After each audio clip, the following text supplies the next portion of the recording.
Man, I really don't like having to sound that negative, but I just can't help myself. And same as with all the other headphone reviews from now on, this will be pretty much a one attempt only thing. Just because I think that's the only way to properly give me the chance to give you my unfiltered opinion without forgetting things, maybe due to making different attempts and so on. So it could turn out to be a little bit more of a rambling in some ways, and I will sometimes maybe give you more information that you would actually want to.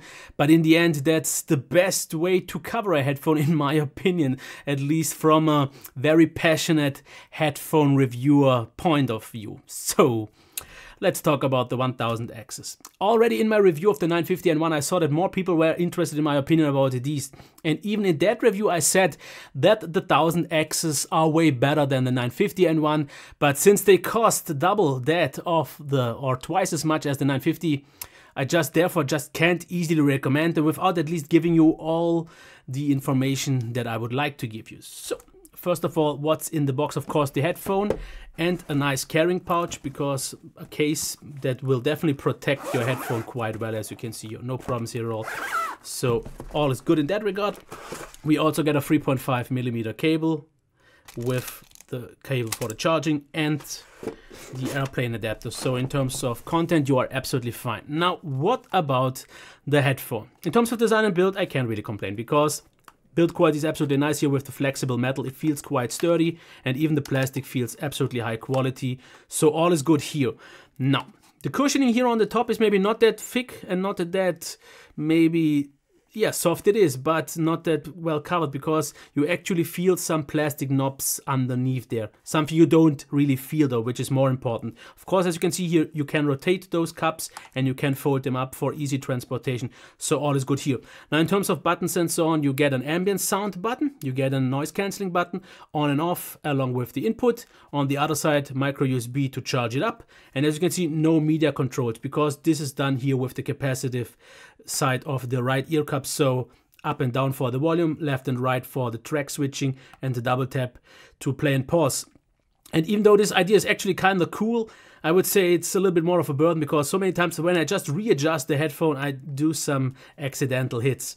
Now about those ear cups, in terms of outcut for the ear cup itself, I would say it's just about good enough. I would still wish for it to be a little bit bigger, but it's big enough. Also super nice and soft, thick enough actually, so my ears didn't touch. So in that regard, no complaints. So when I put them on, I would say the comfort is definitely nice. I can't complain. Like I said, the ear cushions could be a little bit bigger in terms of the cutout, so just I don't have to feel that they touch my ear, what isn't really the case. Clamping force, I would say, is absolutely moderate, so it doesn't feel like it would hurt.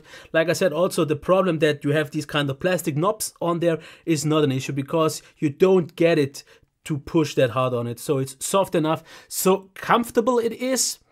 The fit, I would say, is also good, because they move a little bit, but mostly they are absolutely secure.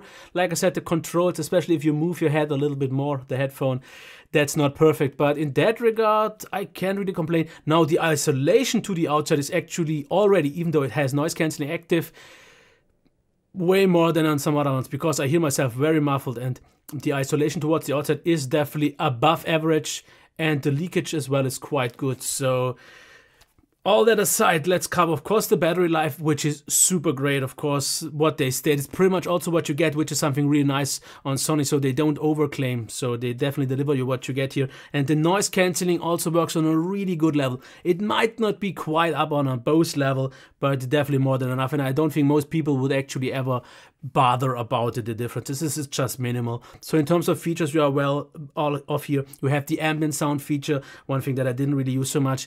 But let's get to my actual kind of a little bit disappointment, which is the most important part at the end, besides of course the comfortability, the sound. I'm just not fully blown away by it, because it is pretty much once again the pretty typical mainstream sounding from Sony, and that just kind of leaves me wanting for more of a listening experience with more pleasure, because highs, they are not brilliant, they are not fully open, and it is actually quite a small sound stage. You feel a little bit claustrophobic. It's definitely not a wide sound stage in terms of music, but it is okay. So the highs are there, you hear mostly everything, but a lot of details just seem to be missing if you go from maybe something more like an audiophile headphone. And I guess that most Bluetooth headphones or earphones in general just don't really want to deliver that. I don't know quite why, because why can't I get an audio grade level headphone with Bluetooth? It's either then with a cord or Bluetooth and then just way more sound, mainstream sounded. So I get it mostly because if you use these with active noise cancelling on a plane, you maybe are not looking for that. You just want to get all the outside crowded out and a nice enough listening experience, which is definitely something that you get because the bass, I wouldn't say it's super tight, super precise. It's okay. It's a little bit on the boomy side. It's a little bit heavier than, for example, the mids and the highs, but they're definitely not nearly as unbalanced as on the 950N. So I can get away with that. But the overall experience is just a little bit leaving me for something more because I really don't get the openness, the clarity, the brightness of the sound. It feels everything a little bit muffled, a little bit kind of boring, flat, but not flat in a neutral way, just flat from the sound. It just doesn't have the dynamic, it just doesn't have the overall highs and lows of the sound because you just don't get the really silent things and then the harsh dynamics changing it from it feels everything just pretty much in one stage, and that's not how music works, because music has dynamic, especially somewhere where the bass then pumps in and kind of almost surprises you. You want to hear all the details and clarity. You want to hear vocals straight from, and here I would say the vocals get slightly drowned out by the bass and the upper mid bass, which just isn't so detailed. I would say for most average users, and I don't want to sound like an audiophile snob or something like that, you will get a nice enough experience. But for the price of around $330 or something like that, I think it's asked a little bit for too much, because yes, feature-wise it's fine and it looks quite nice on your head. Controls are fine, battery life is great, and the noise cancelling is great. But I don't know, if you just want to hear music, it's fine. If you want to enjoy music, I'm not quite sure if there are better alternatives available on the market, because I've just briefly tried the QC35 from Bose in a store, but there, even though it also didn't sound like an audiophile grade headphone, which isn't really what they are going for anyways, it sounded just a little bit clearer. The highs had more clarity, they sounded a little bit more open and just went up also way higher.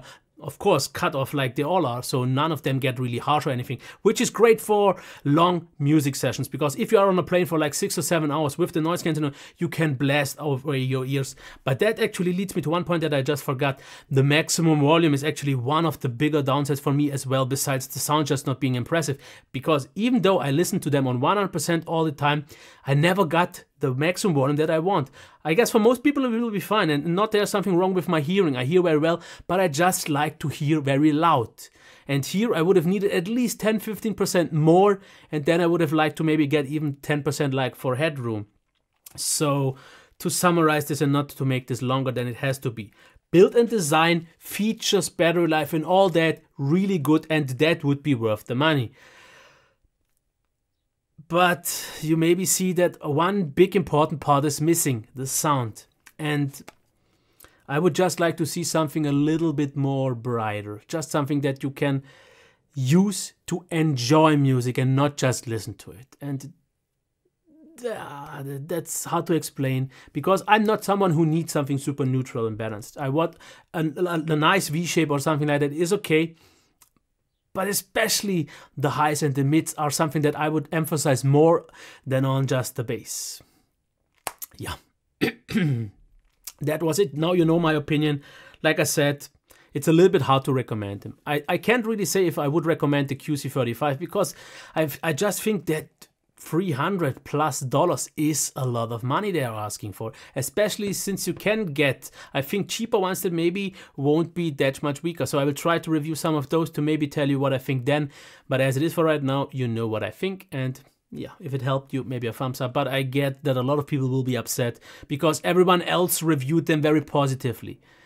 And I guess that happens mostly from reviewers that review more mainstream headphones, where that's just not the right thing for me. So very personal, very subjective. So nice mainstream sounding for sure. And if that is enough for you, sure, go for it. But that's it. Okay. Until next time. Bye.